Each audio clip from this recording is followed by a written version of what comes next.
주님의 은혜와 사랑에 감사를 드립니다. 새로운 한 날을 허락하시고 이렇게 예배와 기도의 자리에 나아오게 하신 주님의 그 은혜와 사랑에 감사를 드립니다. 오늘 하루도 주님의 말씀 가운데서 성령의 인도하심으로 승리하는 하루 될 수 있도록 주여 인도하여 주시옵소서. 예수님의 이름으로 기도하옵나이다. 아멘. 찬송가 382장을 함께 찬송합니다. 너 근심 걱정 말아라. 함께 찬송하겠습니다.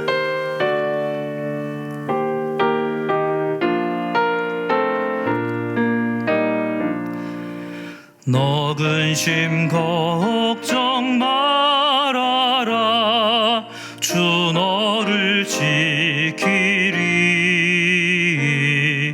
주 날개 밑에 거하라. 주 너를 지키리. 주 너를 지키리. 아무 때나 어디서나 주 너를 지키리. 늘 지켜주시리.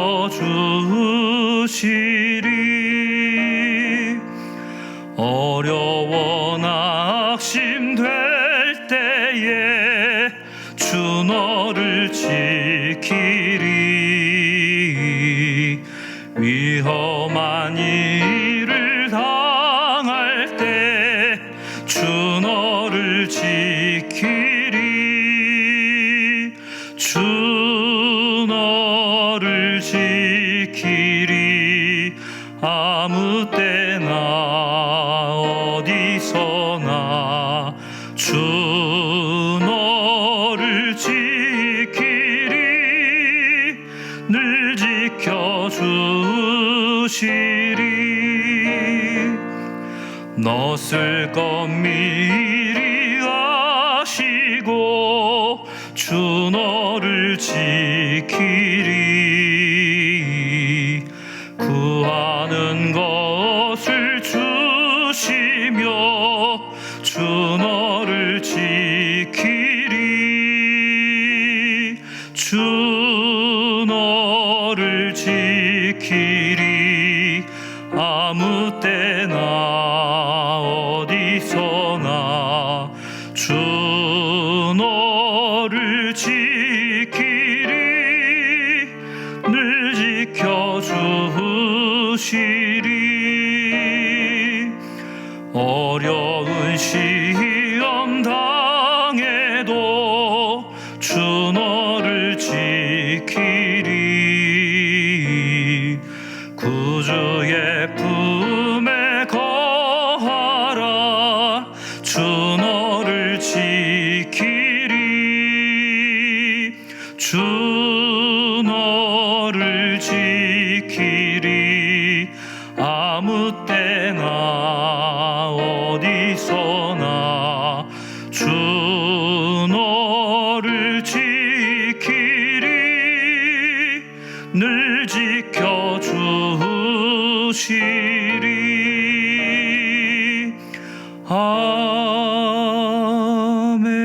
아멘. 아멘. 오늘 함께 나눌 말씀은 에스겔 2장 1절로 마지막 10절까지의 말씀입니다. 구약성경 1152페이지 에스겔서 2장 1절로 마지막 10절까지의 말씀을 제가 읽도록 합니다. 그가 내게 이르시되 인자야 내 발로 일어서라. 내가 내게 말하리라 하시며 그가 내게 말씀하실 때에 그 영이 내게 임하사 나를 일으켜 내 발로 세우시기로 내가 그 말씀하시는 자의 소리를 들으니 내게 이르시되 인자야 내가 너를 이스라엘 자손 곧 패역한 백성 나를 배반하는 자에게 보내노라. 그들과 그 조상들이 내게 범죄하여 오늘까지 이르렀나니 이 자손은 얼굴이 뻔뻔하고 마음이 굳은 자니라. 내가 너를 그들에게 보내노니 너는 그들에게 이르기를 주 여호와의 말씀이 이러하시다 하라.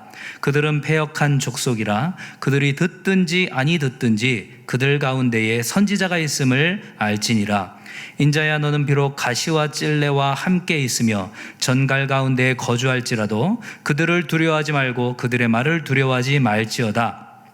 그들은 패역한 족속이라도 그 말을 두려워하지 말며 그 얼굴을 무서워하지 말지어다.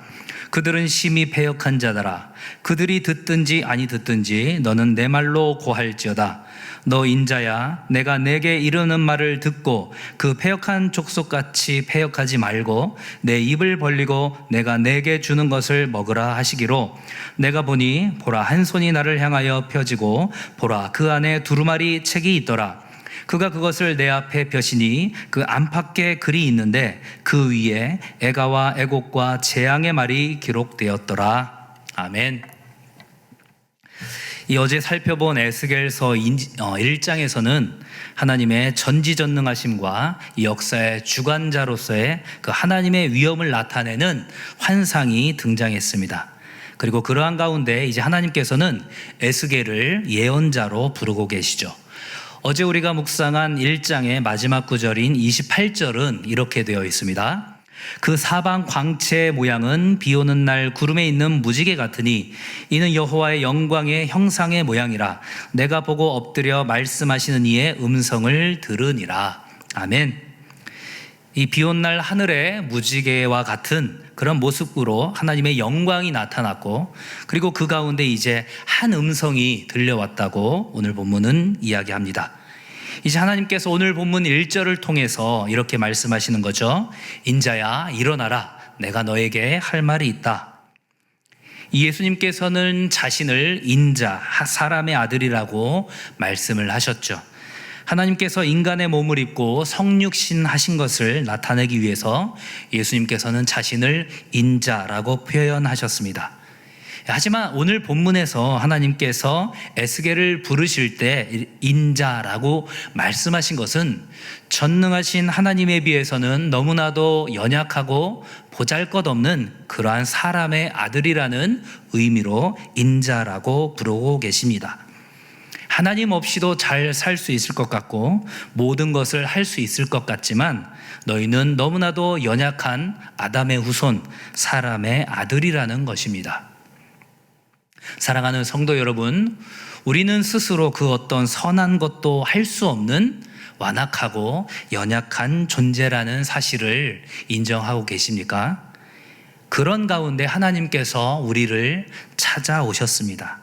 에스겔에게 사명을 주시기 위해서 만나주신 그 하나님께서 우리 각자의 삶 속에서도 친히 찾아오신다는 사실을 믿으시기 바랍니다.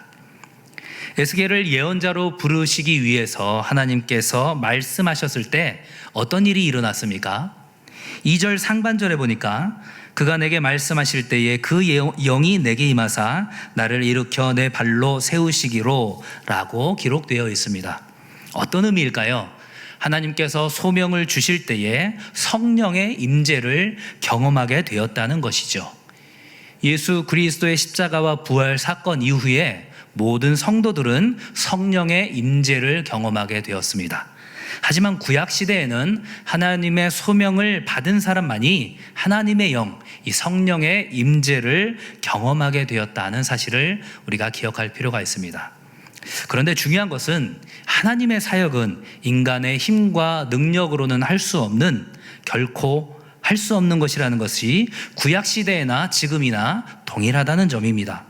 스가랴서 4장 6절 하반절에서도 만군의 여호와께서 말씀하시되 이는 힘으로 되지 아니하며 능력으로 되지 아니하고 오직 나의 영으로 되느니라 말씀하셨습니다.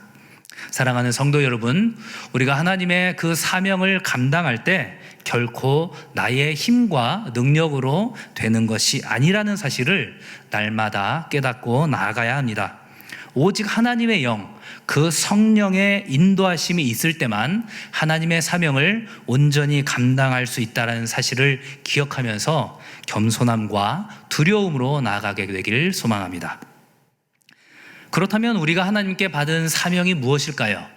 우리 성도들 각자의 사명이 다르겠지만 또한 공통적으로 우리에게 주신 사명이 있습니다. 그것은 오늘 본문의 에스겔에게도 주신 사명과 동일한 사명입니다. 그것은 바로 복음을 전하는 것이죠. 7절 상반절에서 하나님은 그들이 듣든지 아니 듣든지 너는 내 말로 고할지어다 이렇게 말씀하고 계십니다. 여기서 말하는 그들이 누구일까요? 그들은 원래 이스라엘의 자손이었지만 이제는 패역한 백성이라고 불리우는 자들입니다. 이 3절에서 말하는 패역한 백성은 히브리어 원어를 직역하면 신성모독하는 이방인, 이렇게 해석할 수 있습니다. 하나님을 거역하고 모독하는 이방인이 다름 아닌 믿음의 조상 아브라함의 후손인 바로 그 이스라엘 자손이라고 하나님은 지금 평가하고 계신다는 것입니다. 하나님은 이스라엘 자손들을 향해서 얼굴이 뻔뻔하고 마음이 굳은 자들이라고 또한 평가하십니다.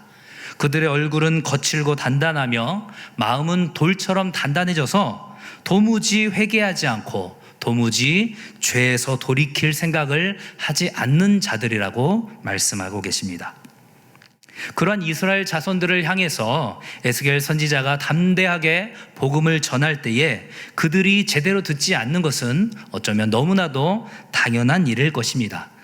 아니, 하나님의 말씀을 듣지 않는 정도가 아니라 그 심판과 경고의 메시지를 전하는 에스겔을 핍박하고 저주하고 심지어는 생명을 위협하는 행동까지도 서슴지 않게 될 것이라고 지금 하나님께서는 예언하고 계십니다.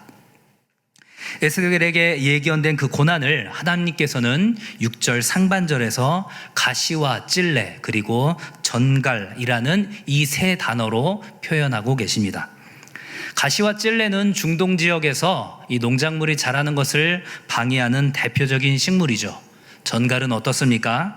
그 꼬리에 있는 독으로 사람을 죽일 수도 있는 아주 위험한 동물이죠. 이러한 가시와 찔레 그리고 전갈, 이스라엘 자손은 하나님의 심판과 경고의 메시지를 전하는 에스겔을 향해서 이렇게 방해하고 죽이려고 들 것이라고 예언하고 있는 것입니다.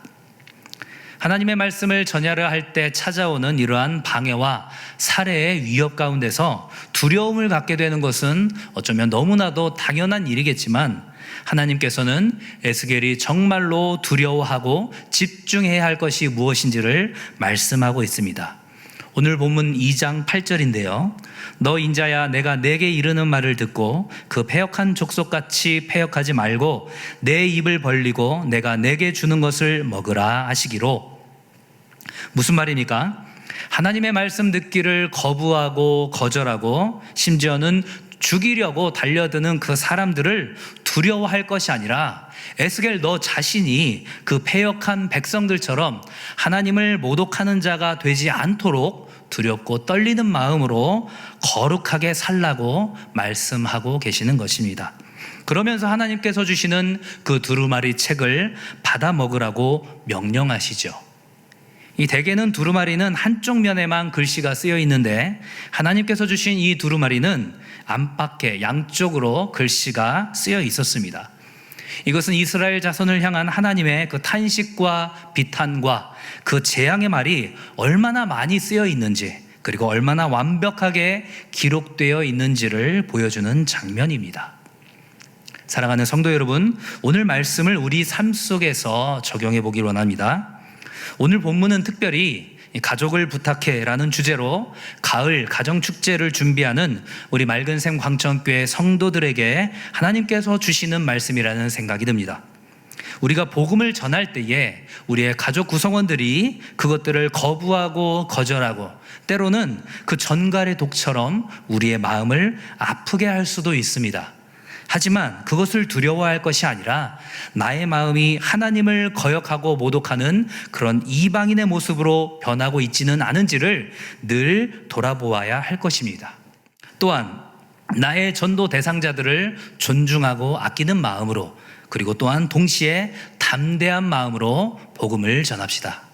아울러 두루마리에 있는 그 모든 것들을 받아먹은 에스겔 선지자처럼 날마다 우리에게 주시는 그 생명의 양식인 하나님의 말씀을 잘 받아먹고 그렇게 해서 하나님의 뜻을 온전히 제대로 깨닫고 또한 전할 수 있는 우리 모두가 될 수 있기를 주님의 이름으로 간절히 축원합니다. 이 시간 선포된 말씀을 기억하면서 함께 기도하며 나가길 소망합니다. 성령의 임재를 날마다 경험할 수 있도록 해달라고, 또한 그 성령의 임재 가운데서 거룩함과 경건함을 이룰 수 있도록 해달라고, 우리의 가족 구성원들에게 담대함으로 복음을 전할 수 있도록 해달라고, 두루마리를 먹은 그 에스겔처럼 하나님의 말씀을 날마다 받아먹고 하나님의 뜻을 올바로 깨닫고 전할 수 있는 나의 모습이 될 수 있도록 해달라고 이 시간 함께 기도하며 나가겠습니다. 기도하겠습니다. 주님의 은혜와 사랑에 감사를 드립니다. 아버지, 하나님의 사명이 에스겔에게 임하였을 때 그 성령의 임재를 경험하게 되었습니다. 아버지, 예수 그리스도를 내 마음의 주인으로 모신 우리 모두 가운데 주님께서 함께 하심을 믿습니다. 성령 하나님께서 우리를 고아와 같이 내버려 두지 않으시고 우리의 삶을 인도하심을 믿습니다. 날마다 그 성령의 임재를 충만히 경험하는 우리 모두의 삶이 되게 하여 주시옵시고, 아버지, 패역한 백성들을 향하여서 아버지 복음을 전할 때 아버지 나의 모습 역시 그런 패역한 백성의 모습처럼 되어 있지는 않은지, 아버지 얼굴이 뻔뻔하고 마음이 굳어져 있는 상태에 있지는 않은지 늘 말씀으로 점검하게 하여 주시옵시고, 온유함과 겸손함으로 그러나 담대함으로 우리의 가족들에게 우리의 이웃들에게 복음을 전하게 하여 주시옵시고, 날마다 주님의 말씀을 받아먹고 하나님의 뜻을 올바로 깨달으며 기쁨으로 전할 수 있는 아버지 주님의 그 기쁨의 사자가 될 수 있도록 주여 함께 하여 주시옵소서. 주님의 은혜와 사랑에 감사를 드립니다. 하나님의 말씀이 임하였을 때 에스겔 가운데 하나님의 영이 임하였습니다. 아버지, 주님의 그 복음 전파의 사명을 감당할 때 우리의 힘으로 우리의 능으로가 아니라 오직 성령 하나님의 능력으로 말미암아 그 모든 것들을 감당할 수 있다는 것들을 날마다 깨달아 알게 하여 주시옵시고, 아버지 거룩함과 경건함을 아버지 나의 삶 속에서 온전히 이루어가게 하여 주시옵시고, 우리의 가족에게 우리의 이웃들에게 담대함으로 복음을 전하게 하시며, 특별히 날마다 생명의 양식인 하나님의 말씀을 받아먹고 하나님의 뜻을 올바르게 깨닫고 전할 수 있는 우리 모두가 될 수 있도록 주여 인도하여 주시옵소서. 예수님의 이름으로 기도하옵나이다. 아멘. 하늘에 계신 우리 아버지여, 이름이 거룩히 여김을 받으시오며 나라의 임하옵시며 뜻이 하늘에서 이룬 것 같이 땅에서도 이루어지이다. 오늘날 우리에게 일용할 양식을 주옵시고, 우리가 우리에게 죄 지은 자를 사하여 준 것 같이 우리 죄를 사하여 주옵시고, 우리를 시험에 들게 하지 마옵시고 다만 악에서 구하옵소서. 대개 나라와 권세와 영광이 아버지께 영원히 있사옵나이다. 아멘. 이 시간 계속해서 기도하며 나아갈 때 다가오는 주일 예배를 위하여서 성령의 그 기름 부으심이 가득한 예배가 될 수 있도록 해달라고, 특별히 우리 교회의 그 새 가족들 또한 잘 정착할 수 있도록 해달라고, 그리고 개인의 기도 제목을 두고 함께 기도하며 나가도록 하겠습니다. 기도하겠습니다.